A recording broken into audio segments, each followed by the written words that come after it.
Olá, meu nome é Mariana Guel, esse é mais um vídeo do canal Monetizou e hoje vou falar sobre ela, a privatização da Sabesp. Para quem não sabe, agora nessa última terça-feira, dia 23 de julho, a privatização da Sabesp foi finalmente concluída. E hoje vou falar sobre toda a polêmica com relação ao preço, se foi vendida barata ou muito barata, vou falar sobre o setor, vou falar da empresa e vou dar a minha opinião sobre o que a gente pode esperar dessa privatização. Então fica até o final que hoje o vídeo tá bom. E aí, vamos lá. Antes de falar da empresa, antes de falar do processo de privatização, a gente tem que falar sobre ele, o setor. Para quem não conhece a Sabesp, ela é uma empresa de saneamento.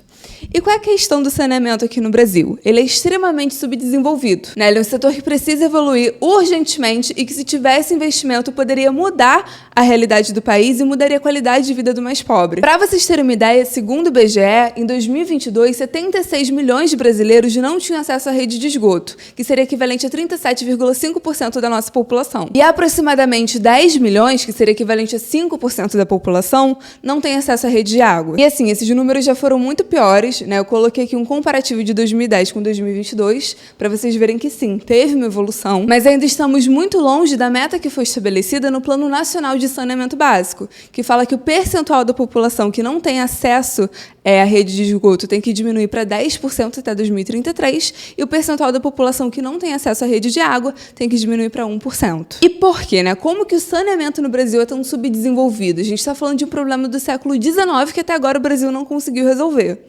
A grande verdade é que falta investimento. O saneamento no Brasil, por anos e décadas, foi controlado pela iniciativa pública. Eram empresas estatais, investimento público. Não tinha espaço, no caso, não davam espaço para investimento, capital privado e iniciativa privada. E qual o problema? A grande verdade é que o político no Brasil não investe em nada aqui embaixo da terra.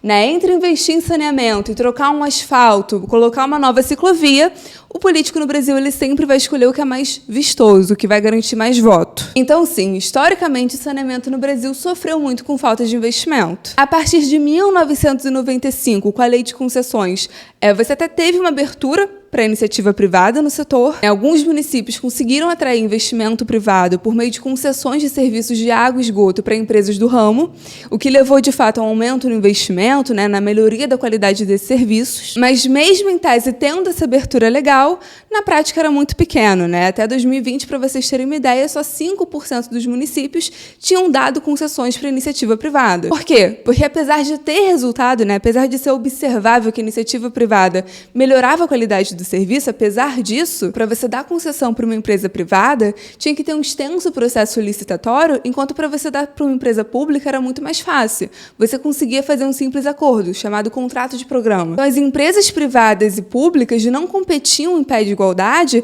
para conseguir prestar serviços para os municípios. Quando que isso muda? Em 2020, com o marco do saneamento. Um novo marco legal do saneamento que, entre várias mudanças, acabou exterminando esses contratos de programa, colocando as empresas, sim, em pé de igualdade. Um dos principais marcos do Brasil que poderia, sim, trazer finalmente investimento para esse setor, e foi o que aconteceu. Deixando claro que esse aumento no investimento só foi possível graças à iniciativa privada, capital privado.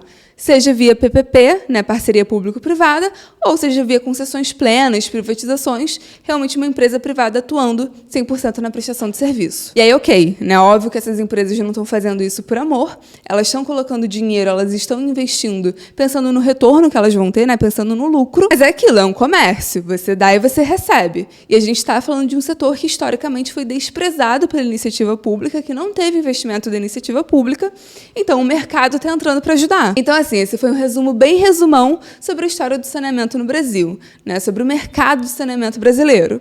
O que isso tem a ver com a Sabesp? Como que a história da Sabesp, a privatização da Sabesp, se mistura com isso? Bem, a grande verdade é que a história da companhia acaba se misturando desses movimentos setoriais que eu falei aqui no vídeo. Uma empresa que surgiu em 1973 e, apesar dela ter ações listadas há mais de 2 décadas, tanto na B3 quanto na Bolsa Americana, o controle dela sempre foi do Estado de São Paulo. De acordo com a Lei Estadual de 2003, a Fazenda do Estado de São Paulo deveria manter, seja direto ou indiretamente, mais de 50% das ações ordinárias da empresa, ou seja, manter o controle acionário da companhia. Porém, contudo, entretanto, com todos esses avanços regulatórios que eu comentei aqui no vídeo, a empresa foi se abrindo cada vez mais nos últimos anos para o capital capital e iniciativa privada. E agora, nesse último governo, né, uma das coisas que o Tarcísio deixou muito claro é que ele tinha como objetivo transformar a empresa numa empresa privada. Aí, como a empresa já tinha ação listada, seria um processo de privatização por meio de um follow-on e a oferta seria 100% secundária. O que isso significa que você não vai ter a emissão de novas ações. É simplesmente o governo de São Paulo vendendo a participação que eles têm da empresa. Então, eles tinham 50,3% e eles diminuíram essa participação para 17%. E sim, né, vocês devem ter visto os comentários, a crítica, a revolta, mas sim, o governo de fato vendeu barato. Eu geralmente sou bem cética a esse tipo de crítica. Eu acho que é uma crítica muito mais emocional do que técnica, mas nesse caso é indiscutível. O governo realmente vendeu a empresa por um preço bem descontado. Primeiro porque tudo está barato agora, né? As empresas estão sendo negociadas a múltiplos bem baixos, tanto por uma questão de juros quanto por uma questão de momento de mercado. Um grande exemplo é que a gente está numa grande seca de IPO. Desde 2021 não teve IPO no mercado, porque, enfim, devido à baixa liquidez, à alta taxa de desconto, né, tudo isso que eu já venho explicando aqui no canal, não estamos num bom momento de venda. Então, as empresas, os grandes players, não querem vender. Os próprios follow-ons, né, que não dependem de uma liquidez tão grande quanto o IPO, por exemplo, os que a gente viu nesses últimos anos foram follow-ons mais tímidos e geralmente de empresas que não tinham outra saída. Então, olhando o panorama a longo prazo, pensando nessas questões de fluxo de mercado, momento de mercado, a baixa liquidez de momento, né, pensando tudo isso que eu falei, sim, ia ser barato, né? Isso é meio que óbvio, não está num bom momento de venda. Mas também analisando no curto prazo, a gente vê que eles venderam a empresa por múltiplos extremamente descontados. Grande exemplo é que eles venderam a Sabesp por 67 ação e no fim do dia a ação estava sendo negociada em 87. Então, assim, um puta desconto que a gente viu no mesmo dia. E por que esse ânimo no mercado, né? Geralmente o mercado se antecipa, coloca as coisas antes no preço. Mas por que o mercado ficou tão entusiasmado? Porque a grande verdade é que com a privatização, a Sabesp ela virou o sonho de todo investidor. Ela virou um monopólio natural privatizado. A Sabesp é a segunda maior empresa do mundo em termos de receita. Atende a 376 municípios. Tem 28 milhões de clientes atendidos diretamente com água. 25 milhões de clientes atendidos diretamente com coleta de esgoto. É um setor de um serviço essencial, altamente perene, com demanda pouco afetada pelas variáveis de mercado. Ou seja, é um setor extremamente previsível, com uma receita previsível, com resultados consistentes, lucrativo. Consequentemente, uma empresa com baixo risco de crédito, com acesso a financiamento de longo prazo e baixo custo. E além de tudo isso que eu falei, a gente está falando de uma empresa que ela é um monopólio natural. Então, assim, ela tem risco, né? Toda empresa tem risco. Ela tem um risco climático muito grande, né? Relacionado à situação hídrica.